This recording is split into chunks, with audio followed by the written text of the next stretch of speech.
Sim, senhor. Tem sido 3 semanas ruins para os Houthis e está prestes a piorar. A capital Houthi parecia um terremoto.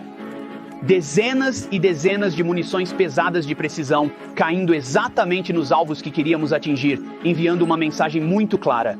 Trump acabou de ordenar. Algo chocante. Os Estados Unidos da América vão ter 2 porta-aviões estacionados no Oriente Médio. O United States Ship Harry S. Truman ficará lá por pelo menos mais um mês, e o United States Ship Carl Vinson se juntará a ele. Mas por que isso é tão importante? Juntos, eles poderiam absolutamente destruir os Houthis no Iêmen. No Truth Social, Trump afirmou que os grupos terroristas Houthi seriam totalmente destruídos. Para entender isso, precisamos analisar o real poder desses porta-aviões. Os porta-aviões são a base do poder internacional dos Estados Unidos da América. Eles servem como enormes bases aéreas flutuantes, que podem se posicionar perto da costa de adversários ou em qualquer outro lugar nos oceanos do mundo. Eles podem alcançar a maior parte do mundo em menos de 2 semanas, proporcionando uma enorme vantagem de velocidade em relação às tropas terrestres. Esses porta-aviões podem ser usados para apoiar operações de combate, conduzir campanhas especiais de bombardeio, como a atual no Iêmen, ou estabelecer a dominação marítima. E as aeronaves presentes nos porta-aviões geralmente têm um alcance de centenas de milhas. Então, não é a questão de onde eles podem atacar, mas onde eles não podem. Afinal, mais de 80% da população mundial vive a menos de 483 quilômetros de uma costa. Outra vantagem é que durante suas operações, os porta-aviões se movem rapidamente, sendo mais difíceis de atingir que uma base aérea regular. Mas eles são muito caros, custando bilhões de dólares para construir. Isso porque um navio precisa ser enorme para ter uma base aérea funcional construída sobre ele.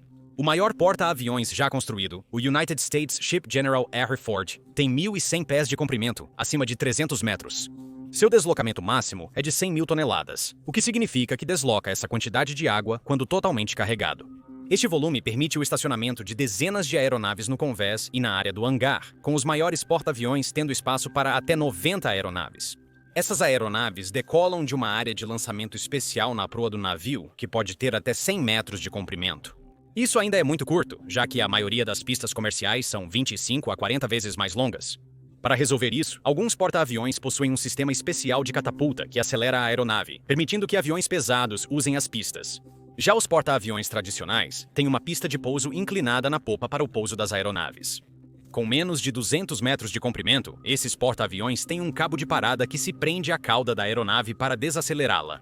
Se o porta-aviões errar o cabo, o convés inclinado permite que as aeronaves decolem novamente sem atingir nada nem ninguém no convés. Essa abordagem de combinar um sistema de lançamento por catapulta com um de aterrissagem por cabo de parada é conhecida como catapulta e barreira. Significa decolagem assistida por catapulta, mas recuperação arrestada. O único problema é que é muito caro, então nem todos os porta-aviões usam isso. Porta-aviões menos avançados têm uma rampa na pista chamada de ski jump para auxiliar na decolagem. É econômico, mas os aviões precisam ser mais leves, o que reduz o alcance e as munições. Muitos porta-aviões modernos não possuem um sistema complexo de pouso com cabos de parada. Usam aeronaves capazes de pousar verticalmente, como o F-35B, que faz parte do sistema decolagem curta e pouso vertical, decolagem curta e pouso vertical. Há limites, como a capacidade de carga útil do jato de combate, mas é muito mais custo-efetivo. Isso diminui radicalmente o tamanho do porta-aviões, às vezes em mais da metade. Os Estados Unidos da América não reconhecem navios decolagem curta e pouso vertical como porta-aviões, mas o direito internacional sim. Nos porta-aviões, há uma grande variedade de aeronaves reais. A maioria dos porta-aviões possui jatos de combate a bordo para superioridade aérea, apoio terrestre e ataques de precisão. Os modelos comuns são o FA-18 Super Hornet, F-35-100 e F-35B americanos, o Dassault Rafale M francês, o MiG-20 e 9K russo e o Jova-15 chinês. O número de jatos de combate em um porta-aviões varia muito, podendo transportar de 18 a cerca de 50 aeronaves. Outra métrica importante a ser observada hoje é a taxa de saída, que indica a quantidade de aeronaves que podem ser lançadas diariamente. Alguns só realizam 30 saídas por dia, enquanto outros fazem mais de 100. Isso muda drasticamente o número de operações de combate que um porta-aviões pode realizar, não apenas com jatos de combate. Muitos porta-aviões também possuem helicópteros especiais, como o SH-60 Seahawk ou o AW-101 Merlin.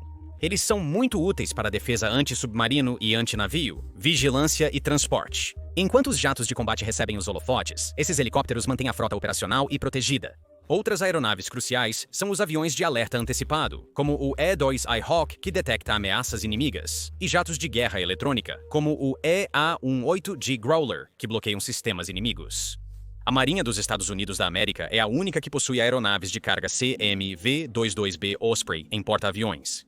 Esta aeronave traz rapidamente suprimentos para o navio, como peças de reposição, munições ou até mesmo novo pessoal. Isso permite que o porta-aviões opere por meses distante das bases de origem. As principais tarefas de reabastecimento são realizadas por navios dedicados. Cada país utiliza diferentes tipos desses navios. Alguns transportam comida, munição ou combustível, e alguns até podem carregar tudo simultaneamente. O combustível é essencial para manter as operações em funcionamento. Embora os porta-aviões possam transportar milhões de galões de combustível de aviação, isso se esgota rapidamente durante as missões de combate. Além disso, os porta-aviões precisam de novas munições e comida regularmente para continuar lutando.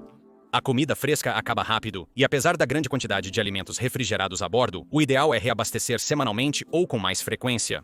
Isso porque há uma tonelada de pessoas trabalhando em um porta-aviões. Varia de menos de 1.000 pessoal nos menores porta-aviões a quase 6.000 nos maiores navios. Isso inclui o pessoal da ala aérea, como mecânicos, tripulação do convés de voo e os pilotos. A tripulação do navio, separada da ala aérea, é composta por pessoal de logística, manutenção, navegação e outros. Essas pessoas muitas vezes precisam ficar no navio por meses a fio, com a implantação típica durando 6 meses. A maioria precisa dormir em beliches apertados com pouco espaço de armazenamento. Os banheiros também não são luxuosos. Eles se alimentam em um grande refeitório conhecido como convés de bagunça. Há também serviços médicos como dentistas, um farmacêutico e uma capela para serviços religiosos. Para o tempo livre, há academias, salas de recreação, TVs, videogames e até uma biblioteca. O navio possui uma pequena loja e uma barbearia, porém, como esperado, os oficiais têm condições um pouco melhores. Eles possuem áreas de jantar e lounge próprias, além de quartos e banheiros mais espaçosos. Transportar um porta-aviões pelo mundo requer uma enorme quantidade de energia, como você pode imaginar. A maioria dos porta-aviões usa fontes de energia convencionais como turbinas a gás, motores diesel ou turbinas a vapor. Isso é muito mais acessível do que a segunda opção, ou seja, energia nuclear. Somente Estados Unidos da América e França possuem porta-aviões nucleares, que custam bilhões por navio. Mas há vantagens significativas. As versões nucleares têm fornecimento de energia mais eficiente, permitindo viagens mais rápidas, acima de 30 nós, 35 milhas por hora, por longos períodos. Além disso, navios movidos a energia nuclear praticamente não precisam ser reabastecidos por um período de 20 a 25 anos. Por outro lado, os navios movidos a energia convencional precisam ser reabastecidos a cada poucos dias ou semanas. Além de um sistema de energia, os porta-aviões também necessitam de mecanismos de defesa, já que são alvos enormes. Durante a guerra, eles são alvos de mísseis, foguetes, drones, submarinos e aviões. Os porta-aviões geralmente possuem sistemas de defesa contra mísseis de longo e curto alcance, combinados com metralhadoras de disparo rápido e sistemas de interferência eletrônica. Os jatos de combate também desempenham um papel defensivo com suas próprias armas antiaéreas, antimísseis e antissubmarinos. Muitos porta-aviões possuem jatos dedicados à interferência eletrônica dos sistemas inimigos. Os porta-aviões possuem blindagem de aço para minimizar impactos quando atingidos, além de proteção de Kevlar em áreas vitais, como os reatores. Nos porta-aviões, os compartimentos são separados para evitar a propagação de incêndios, e há equipes especiais de combate a incêndios a bordo. Porém, isso não basta para proteger um ativo multibilionário. Por isso, porta-aviões são sempre escoltados por outros navios com sistemas de defesa mais avançados. Na Marinha dos Estados Unidos da América, um grupo de ataque de porta-aviões consiste em um ou mais cruzadores de mísseis guiados, pelo menos 2 destroyers de mísseis guiados e 1 ou 2 submarinos de ataque nuclear, embora este último seja frequentemente classificado. O porta-aviões é o navio principal desta formação, hospedando o almirante comandante de maior autoridade. Os cruzadores de mísseis guiados têm radares avançados para rastrear ameaças aéreas e submarinas. Para enfrentar tais ameaças, eles contam com mais de 100 sistemas de lançamento vertical de mísseis. Os destroyers de mísseis guiados são os cavalos de batalha do grupo de ataque de porta-aviões, com quase 100 sistemas de lançamento vertical cada e helicópteros para caçar submarinos inimigos. Enquanto isso, os submarinos do porta-aviões também caçam submarinos inimigos e atacam embarcações inimigas com mais furtividade do que navios ou aeronaves. Outros países, além dos Estados Unidos da América, usam formações distintas, frequentemente restritas pela quantidade de cruzadores e destroyers disponíveis.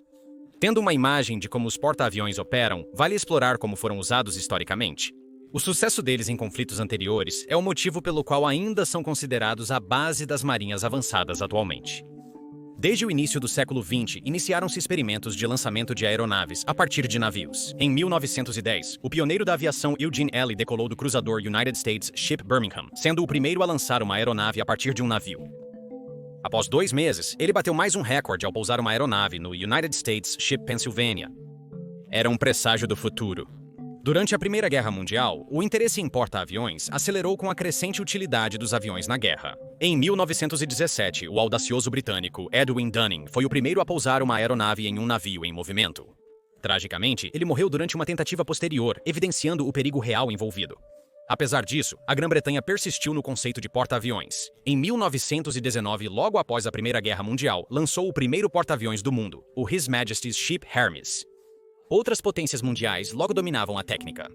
No Japão, eles lançaram seu próprio porta-aviões chamado Hosho, o primeiro a entrar oficialmente em serviço ativo em 1922. No mesmo ano, os Estados Unidos da América comissionaram seu primeiro porta-aviões, o United States Ship Langley. Como pode ser observado, este navio ainda não estava muito refinado, sendo basicamente um navio de carga com uma pista construída em cima, mas seu potencial era reconhecido. Porém, após a Primeira Guerra Mundial, países do mundo decidiram limitar o desenvolvimento de porta-aviões para reduzir as tensões globais. Isso foi registrado no Tratado Naval de Washington de 1922, assinado pelo Império Britânico, Estados Unidos da América, Japão, França e Itália. Esses países concordaram em restringir a produção e tonelagem de novos navios de guerra e porta-aviões. Mais tarde, isso foi reafirmado pelo Tratado Naval de Londres de 1930. Porém, nos anos 1930, as tensões globais cresciam novamente, e diversos países iniciaram uma onda de construções. Até 1939, o Reino Unido possuía 7 porta-aviões, o Japão 6, os Estados Unidos da América 5 e a França 1. Com os tratados sendo quebrados por todos os lados, as restrições já não tinham mais importância naquele momento. Com a eclosão da Segunda Guerra Mundial, as pessoas logo descobririam o verdadeiro poder dos porta-aviões. Depois que o Reino Unido declarou guerra à Alemanha em 1939, começou a usar seus porta-aviões no Atlântico e no Mar do Norte.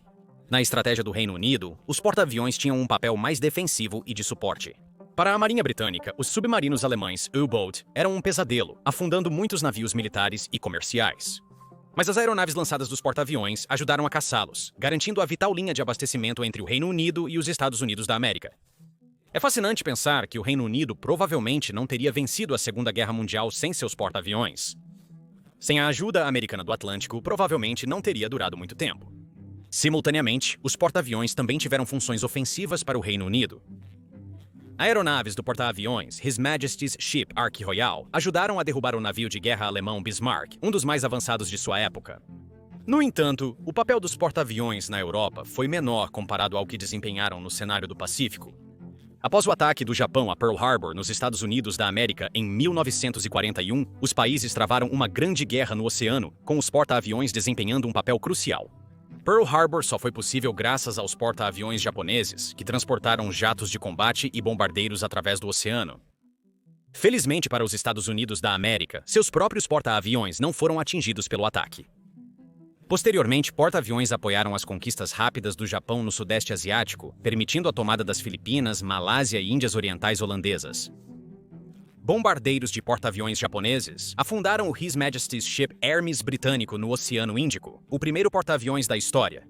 Foi um prenúncio do que viria, pois em 1942 Estados Unidos da América e Japão travariam a Batalha de Midway, a mais infame centrada em porta-aviões.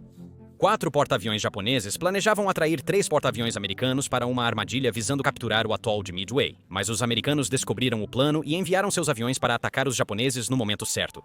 Eles destruíram os 4 porta-aviões, matando 3.000 tripulantes e pilotos japoneses. O Japão nunca se recuperou disso. A superioridade dos porta-aviões americanos permitiu um avanço gradual e árduo de ilha em ilha. Com escassez de pilotos experientes e porta-aviões avançados, os japoneses adotaram táticas kamikaze para tentar parar os porta-aviões americanos. Mas a América estava produzindo mais que eles. Em 1945, os Estados Unidos da América tinham 24 porta-aviões da classe Essex, 9 porta-aviões leves da classe Independence e mais de 50 pequenos porta-aviões para proteger comboios. A guerra terminou com armas nucleares, mas os porta-aviões já tinham subjugado o Japão. Depois da Segunda Guerra Mundial, os porta-aviões permaneceram muito importantes. Este foi um dos ativos mais cruciais dos Estados Unidos da América na Guerra Fria contra a União Soviética. Durante a Guerra por Procuração na Coreia de 1950 a 1953, os Estados Unidos da América e aliados posicionaram diversos porta-aviões no Mar do Japão e no Mar Amarelo. Durante a guerra, os Estados Unidos da América estacionaram 9 porta-aviões, o Reino Unido 5 e a Austrália 1. Devido à escassez e ameaças aos aeródromos terrestres, esses porta-aviões eram fundamentais para os ataques aéreos. No total, aeronaves dos porta-aviões voaram centenas de milhares de missões para bombardear pontes, ferrovias e estradas usadas pelo inimigo. Eles também atacaram bases norte-coreanas e chinesas, fornecendo suporte aéreo em batalhas cruciais. Enquanto isso, os porta-aviões ajudaram a impor um bloqueio naval, impedindo reabastecimentos soviéticos e chineses pelo mar. A guerra na Coreia também viu o primeiro avião a jato decolando de porta-aviões durante o combate, um grande desenvolvimento, tornando a plataforma ainda mais letal. Durante a infame Guerra do Vietnã, de 1955 a 1975, os porta-aviões também desempenharam um papel-chave. Os Estados Unidos da América estacionaram de 3 a 6 porta-aviões no Golfo de Tonkin durante a guerra, totalizando 21 porta-aviões envolvidos em algum momento do conflito. Durante a guerra, aeronaves de porta-aviões realizaram mais de 500 mil missões sobre o Vietnã, tendo um papel crucial nas grandes campanhas de bombardeio. Apesar de não ter sido eficaz contra a guerrilha no Vietnã, os porta-aviões comprovaram mais uma vez seu poder. Durante a Guerra do Golfo no Iraque, 1990 a 1991, 6 porta-aviões participaram provenientes do Mar Vermelho e do Golfo Pérsico. Com seu poder aéreo avassalador, eles neutralizaram a Força Aérea do Iraque em 3 dias. No total, 18 mil missões foram realizadas a partir dos porta-aviões. Os caças destruíram mais de 1.200 tanques e peças de artilharia, incapacitando as posições iraquianas. O YouTube acabou de fazer um anúncio impressionante. Está pagando aos criadores 64 milhões por dia. Por quê? O YouTube não tem criadores suficientes. É por isso que você vê na sua página inicial vídeos com menos de 1.000 visualizações, como este. É claro que isso não significa que todos devem começar um canal, mas se você já pensou em começar um canal no YouTube ou um canal sem rosto como este, agora é o momento ideal. O YouTube está pagando milhões todos os dias aos criadores e está promovendo canais novos e menores agora mais do que nunca. Mas tenho certeza que muitos de vocês têm dúvidas sobre como iniciar e fazer um canal crescer. Recebemos perguntas de vocês em nosso e-mail constantemente. Por isso, reunimos todos os nossos conselhos sobre o YouTube em um único treinamento intensivo totalmente gratuito. Se você quer criar seu próprio canal no YouTube, inscreva-se neste treinamento intensivo pelo link na descrição ou na tela. Inscreva-se agora, pois o treinamento intensivo, diferente dos vídeos do YouTube, é como uma chamada de Zoom, limitada a apenas 100 pessoas. Voltando ao vídeo, a Guerra do Afeganistão, iniciada em 2001, é outro exemplo da eficácia dos porta-aviões. Embora o país seja sem litoral, não estava fora do alcance dos porta-aviões americanos. Porta-aviões foram posicionados no Mar Arábico para atacar bases do Talibã e da Al-Qaeda. Eles foram a espinha dorsal do poder aéreo dos Estados Unidos da América no Afeganistão, até conseguirem bases no Uzbequistão e no Paquistão. Mais tarde, durante a Guerra do Iraque, em 2003, o país reviveu os acontecimentos de 13 anos antes. As aeronaves lançadas dos porta-aviões foram cruciais para paralisar Bagdá em horas nas primeiras campanhas de choque e pavor. A superioridade aérea dos porta-aviões possibilitou o transporte aéreo e a rápida invasão terrestre dos Estados Unidos da América. Posteriormente, durante a ascensão do Estado Islâmico do Iraque e Síria na Síria e no Iraque, os porta-aviões americanos tiveram um papel fundamental no lançamento de ataques de precisão, eliminando milhares de combatentes do grupo. Portanto, a eficácia dos porta-aviões é inegável. Avançando para hoje, em 2025, os Estados Unidos da América ainda são o líder incontestável em termos de porta-aviões. Os Estados Unidos possuem 11 deles, que formam a base de seu poder marítimo. 6 deles integram a Frota do Pacífico, baseados nos portos de San Diego, Califórnia, Bremerton, Washington ou Yokosuka, Japão, alugado pelos Estados Unidos da América. Os outros 5 pertencem à Frota do Atlântico, estacionados no porto de Norfolk, Virgínia. Norfolk também abriga a Newport News Shipbuilding Company, o único estaleiro americano capaz de construir porta-aviões nucleares. Isso sem contar os 9 navios de assalto anfíbio dos Estados Unidos da América, considerados internacionalmente como porta-aviões. Eles transportam helicópteros e jatos de combate F-35B que decolam verticalmente, então ainda há algo a considerar. Os rivais da América nem se comparam à frota de porta-aviões, nem de longe. Seu concorrente mais próximo, a China, possui apenas 2 porta-aviões operacionais e 1 em teste. Os 2 porta-aviões chineses em serviço são muito menos avançados que os americanos e provavelmente perderiam em um combate real. Os Estados Unidos da América ainda precisam monitorar os novos desdobramentos da China, como será abordado posteriormente. Outros países na lista com 2 porta-aviões cada são o Reino Unido, Itália, Japão e Índia, enquanto França, Rússia, Espanha e Tailândia possuem um cada.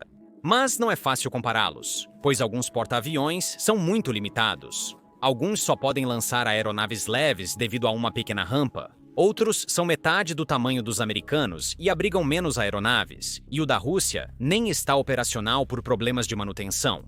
Austrália, Brasil, Turquia e Egito tecnicamente têm porta-aviões, mas só podem lançar drones e helicópteros. Portanto, na área de porta-aviões, os Estados Unidos da América dominam absolutamente, e isso é um grande negócio. Atualmente, a principal função da Marinha dos Estados Unidos da América é patrulhar os oceanos do mundo, mantendo as rotas comerciais seguras. De certa forma, isso faz parte do acordo com a supremacia global dos Estados Unidos da América. As pessoas aceitam a dominação dos Estados Unidos da América se eles garantirem rotas comerciais livres que beneficiam a todos. Se você pensar bem, o conceito de pessoas poderem comprar praticamente qualquer coisa de quase qualquer lugar do mundo é algo bastante novo. É um aspecto único da Pax Americana que começou após a Segunda Guerra Mundial e realmente se consolidou após a Guerra Fria. Durante esse período, o comércio global disparou, causando crescimento econômico em todo o mundo. Ocasionalmente, adversários da América, como os Houthis recentemente, tentam prejudicar as rotas de comércio global. Começando no final de 2023, a milícia Houthis, apoiada pelo Irã no Iêmen, atacou navios comerciais e navais no crucial estreito de Bab al-Mandeb, no Mar Vermelho e no Golfo de Aden. A situação se tornou uma crise rapidamente, pois cerca de 15% do comércio global e 30% dos bens de consumo e contêineres passam pelo Mar Vermelho. O Mar Vermelho se liga ao Canal de Suez, conectando Europa e Ásia. Os navios levariam de 10 a 14 dias a mais para desviar ao redor da África. Devido à ameaça dos Houthis, os preços do transporte de contêineres da Ásia para a Europa subiram de 175% a 250%, pois não há mais confiança na passagem. Isso é um enorme risco inflacionário para a Europa e uma má notícia para os exportadores asiáticos. Agora, você pode perguntar por que os Estados Unidos da América se envolveriam nisso, já que não os afeta tanto assim. Felizmente, conhecemos exatamente os cálculos por trás das cenas, porque as mensagens de texto dentro da administração Trump sobre essa questão foram vazadas. No Signal, o secretário de Defesa Pete Hegseth afirmou que a questão não se trata dos Houthis. Eu vejo isso como duas coisas. Uma, restaurar a liberdade de navegação, um interesse nacional fundamental, e duas, restabelecer a dissuasão, que Biden arruinou. O conselheiro de Segurança Nacional Michael Waltz afirmou que, cedo ou tarde, os Estados Unidos terão que reabrir as rotas de navegação. Porém, no mesmo grupo de chat, Hegseth e Juris Dr. Vance disseram não querer resgatar os europeus novamente e sim passar a conta para a Europa. Por outro lado, os Estados Unidos da América são os únicos a proteger as rotas de navegação globais por possuírem praticamente todos os transportadores. Mas os Estados Unidos da América não estão mais tão empolgados em proteger o comércio global, especialmente quando seu próprio comércio não está em jogo. Stephen Miller, confidente de Trump, sugeriu em mensagem que, se os Estados Unidos da América restaurarem a liberdade de navegação a um alto custo, devem obter algum ganho econômico adicional em troca. Em resumo, é por isso que porta-aviões americanos são enviados ao Oriente Médio para combater os Houthis. Provavelmente será outra história de sucesso mostrando a importância da frota de porta-aviões, mas as operações no Iêmen serão difíceis. Segundo a Marinha dos Estados Unidos da América, o combate no Iêmen é o mais intenso desde a Segunda Guerra Mundial. Os Houthis receberam um suprimento aparentemente inesgotável de mísseis, foguetes e drones do Irã. Uma vez, um porta-aviões americano quase foi atingido, ficando a apenas centenas de metros do impacto. Agora, os Estados Unidos da América definitivamente têm capacidades muito superiores às dos Houthis. Mas se eles lançarem 100 mísseis e apenas um acertar, especialmente se for um míssil balístico, a América terá um grande problema. No entanto, a verdadeira ameaça nem sequer vem do céu, mas de bem abaixo da água. O Irã possui submarinos da classe Kilo, cujos torpedos são capazes de atingir e afundar um porta-aviões. Se o Irã tentaria, é outra questão, pois seria uma declaração de guerra contra os Estados Unidos da América. O regime iraniano provavelmente não sobreviveria, já que 6 bombardeiros americanos estão prontos para destruir seu país. Se até o Irã pudesse ameaçar significativamente os porta-aviões americanos, isso levanta grandes questões. Por que no leste asiático, a dominação dos Estados Unidos da América está sendo cada vez mais questionada? A Marinha da China já possui mais embarcações do que a dos Estados Unidos da América. No entanto, isso não se traduz diretamente em força marítima, pois os navios americanos são maiores, mais avançados e têm mais experiência em alto mar. Ainda assim, é preocupante, sobretudo devido à rapidez da expansão chinesa. Relatos sugerem que a China está construindo seu primeiro porta-aviões nuclear. Em uma década, poderia começar a rivalizar com os Estados Unidos da América. E a China investiu muito em sistemas de negação e anti-acesso aéreo, ou sistemas A2 defesa aérea. Isso inclui mísseis balísticos antinavio, de cruzeiro, submarinos e drones. Ao contrário de rivais como o Irã, a China possui uma rede própria de satélites que fornece informações em tempo real sobre a localização dos porta-aviões americanos. Enquanto isso, o risco de conflito aumenta, principalmente em áreas disputadas como Taiwan e o Mar do Sul da China. É incerto se os porta-aviões americanos resistiriam nessa região em uma década. Assim, é evidente que os Estados Unidos da América são compelidos a inovar. Segue construindo novos porta-aviões, indicando que o conceito não foi descartado. 10 novos porta-aviões da classe Gerald R. Ford estão planejados para substituir os navios da classe Nimitz, mas serão radicalmente diferentes de outros modelos. Os Estados Unidos da América estão construindo sistemas eletromagnéticos revolucionários para lançar e prender aeronaves, o que os torna mais rápidos e eficientes. A possível duplicação da taxa de saída seria um divisor de águas. Este novo sistema também pode lançar aeronaves com peso entre 1.000 e 100.000 libras. Novos reatores nucleares vão triplicar a energia elétrica no porta-aviões, alimentando o sistema de lançamento e novos sistemas de defesa, como lasers e canhões de trilho. As novas armas defensivas serão operadas por inteligência artificial e novos radares para aprimorar a defesa do porta-aviões. Além disso, os porta-aviões irão adotar gradualmente drones, como o MQ-25 Stingray. Este drone realizará tarefas como reabastecimento e coleta de inteligência. No futuro, drones serão adicionados para complementar ou substituir alguns papéis dos jatos de combate. Os drones Loyal Wingman, do programa Next Generation Air Dominance, voarão com os pilotos do F-35-100 para protegê-los e realizar tarefas perigosas durante operações de combate. Certamente, os porta-aviões abrigarão drones capazes de atingir alvos inimigos autonomamente. É possível que os porta-drones se tornem a norma, pois vários países já os estão produzindo. Isso será o bastante para superar a China? Só o tempo dirá, mas por enquanto, os Estados Unidos da América ainda são o rei dos porta-aviões, com o poder de destruir nações inteiras por ordem do presidente. Obrigado por assistir.